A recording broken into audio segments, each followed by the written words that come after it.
over the last few weeks of OTAs? Just the biggest thing about the team is basically, man, it's a lot of coaching.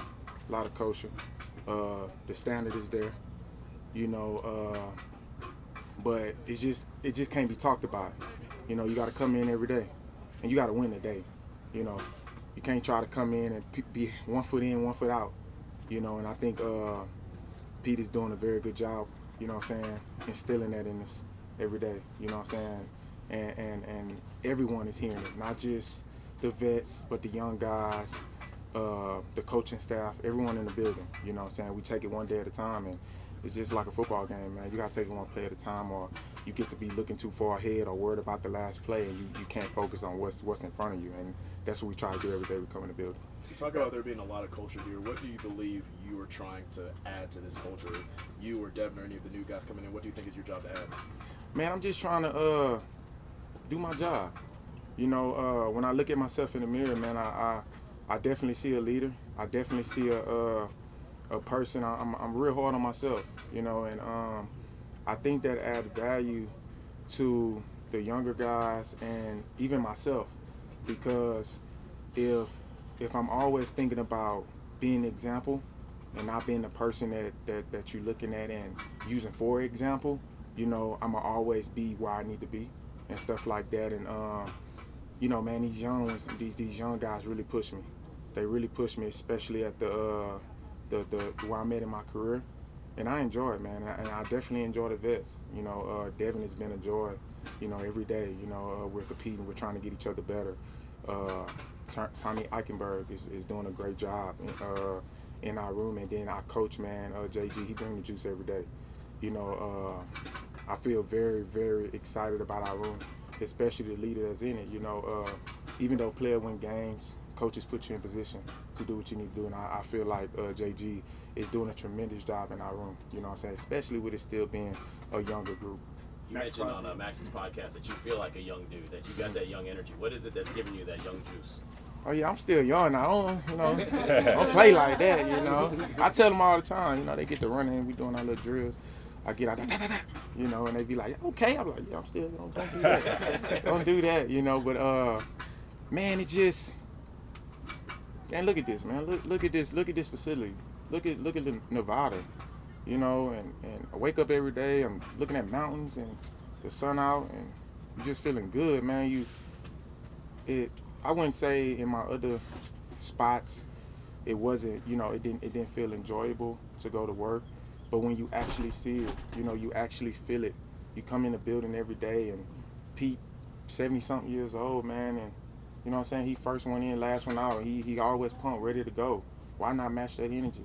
Who am I to say, man, I'm tired? Pete 70 something. Come on, man. You know what I'm saying? And he bring the juice every day. You know, and it's kind of like, okay.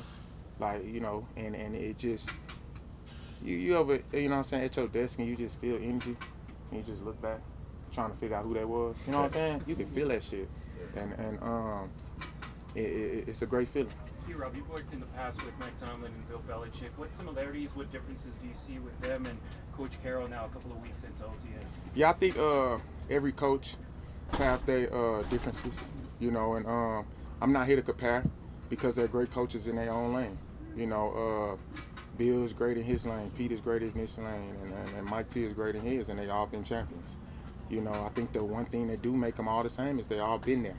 And they all have held that Lombardi, so they know what it takes and stuff like that. But like I say, man, Pete is in his own lane. Pete is leading in his own way.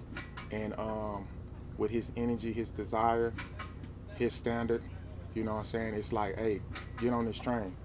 Because if you're not on this train, you know what I'm saying, we're going to find somebody else to do it. And it just is what it is. And in this league, man, this is a competitive league. And stuff like that, and all 32 teams got the same goal, and that's to hold that Lombardi. And if I feel like me personally, if I come here one day and feeling sorry for how hot it is outside or what we have to do today, I'm just cheating the process. Because if I'm not every day in here with the mindset of leading my room, being that leader on defense, being a green dot, bringing the juice every day to make sure that we at the standard that we need to be at, then I'm just cheating the process. And that's one thing that I harp myself in every day I wake up. You know what I'm saying? Once I hit them doors, I'm like, let's go. You're going to think like, dang, this motherfucker don't get tired. But I changed once I got to the door. Patrick was just saying that even though you guys he hadn't coached you before, that it seems like you're on the same wavelength. Yeah. And you kind of know what each other's thinking without talking. What ways have you seen that come across? It's kind of crazy. It's like growing up in the same household, but in a different generation. But the household didn't change, you know, it's kind of the same. So like when he talked, like I'm just kind of zoned in on him. I spent a lot of time with PG, you know, and stuff like that. You know, we only get a certain amount of time in the building, and shoot, I'm trying to pull up on PG at his house and everything. Like, hey, let's talk a little ball, you know, because we only get so much time in the building, but you know, just knowing how PG came about and his pedigree and his philosophy behind the game, I just know like it's never a dull moment. I can't text him and just or pull up on him or just ask him, man, let's talk ball, because I know, man, I'm telling you, PG the type of guy, he wake up in the morning, he think about football. He can be eating something, he thinking about football. He can be watching what's it, AFL, he can be watching them play, he just start calling plays. So I do this because he's that locked in, you know, and stuff like that, man. He's a great coach, you know. He probably even better person, man. And he's a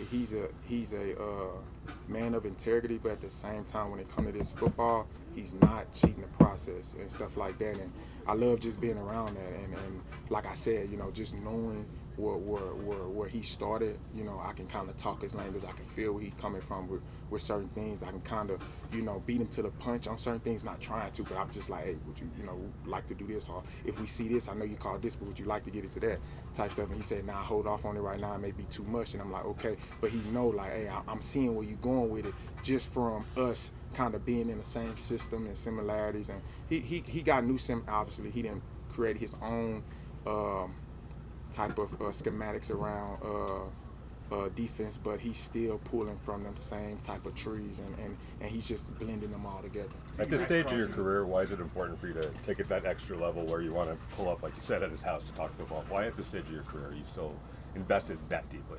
Because every day matters. I ain't getting no younger. I might be out there moving like I'm young.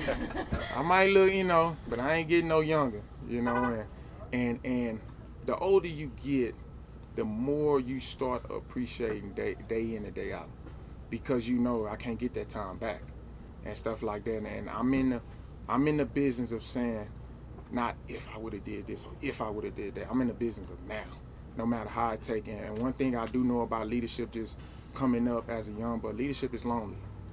I promise it's lonely, but at the end of the day, the loneliness ends when you holding that Lombardi at the end of the day. Because everybody you push, including yourself, you strain your family, you strain your coaches, you just always want the extra to just make sure. And people might get tired of you, but one thing I know, when you holding that Lombardi, they're gonna come up to you and say, I appreciate that. And that's all I want. That's all I want. I don't want any fame behind it. I don't want nothing. I want all my teammates to be able to feel that. I want Vegas to be able to feel that and stuff like that. And it starts in practice. And yeah, we get up here and we talk about it with y'all, but we gotta bring it every day to that practice field. And I feel like that's what Pete is doing for us. You talk so highly of PG. I feel like you missed him by 1 year in New England, 1 year in Miami. Like, is it every almost year, fate that brought you together with man, him? if I didn't want to get fined, I would have tell you how I really feel. But he was running from me, you know. You know, put a little two letters in front of it, but he was running from me. I got here, I said, God damn, it's about time. What's up?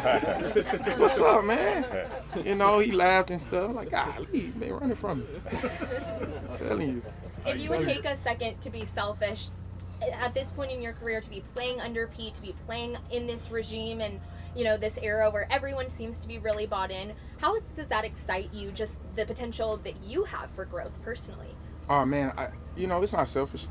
I feel like if I'm not coming in here every year trying to grow, then I'm just stuck in my ways. And this is an adapt business and stuff like that. And I'm always adapt. I'm always in tune and change, because these offensive coordinators in this league, they getting smarter and smarter, and they scheming it up every year better and better, even week to week. And you got to be able to adapt. You can't be stuck in your ways. And seeing new things and seeing just new concepts across the league. I mean, even Chip, man, I'm in the lab. I'm like, he would not get me tomorrow. Him and Gino would not get me. I'm just, but it's exciting. It's exciting and it's good. It feels good to be able to say, dang, man, the offense got to say, like, we got to do this, we got to do that, because you get to winning and you think this, you think that. No, I like the back and forth because it's competition and it's fun for me and stuff like that. So to answer your question, I definitely, every time I come in, I'm still trying to learn. I'm still trying to think about how offensive coordinators are looking at certain situations, what type of situations they're trying to put us in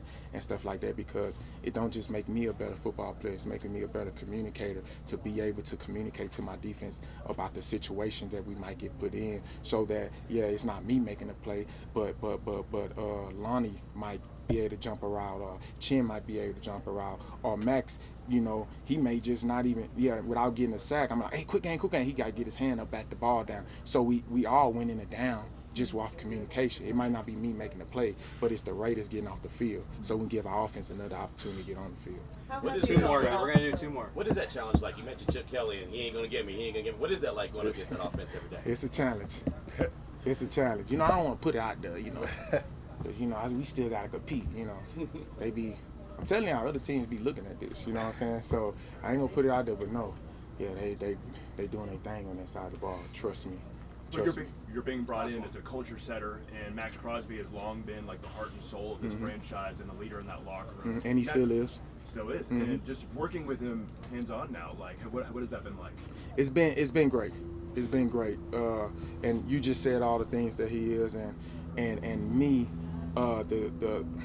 what I appreciate most about Max is when I got here, and even us talking day to day, he's like, E-Rob, you know, I want you to lead, I want you to do this, he's embracing me, you know, and I'm telling him, hey, you know, so we're embracing each other, and he don't feel like I'm stepping on his toes, I don't feel like I'm stepping on, you know, and vice versa, and you just see like a true competitor, and the guy that's saying, look, man, I want to win, you know, and stuff like that. I don't care about the individual goal. I care about the team goals, and that's just the type of guy he is, and I'm enjoying it, and like I said, like, this is just the infatuation stage right now, you know, OTA'S, new group, new coaches, and stuff like that. At the end of the day, we still got to get out there, and we got to compete, but we're going to continue to take it one phase at a time. Right now we're in the OTA phase, then we got mini camp, then obviously training camp, then it's time to play real football and stuff like that, so yeah.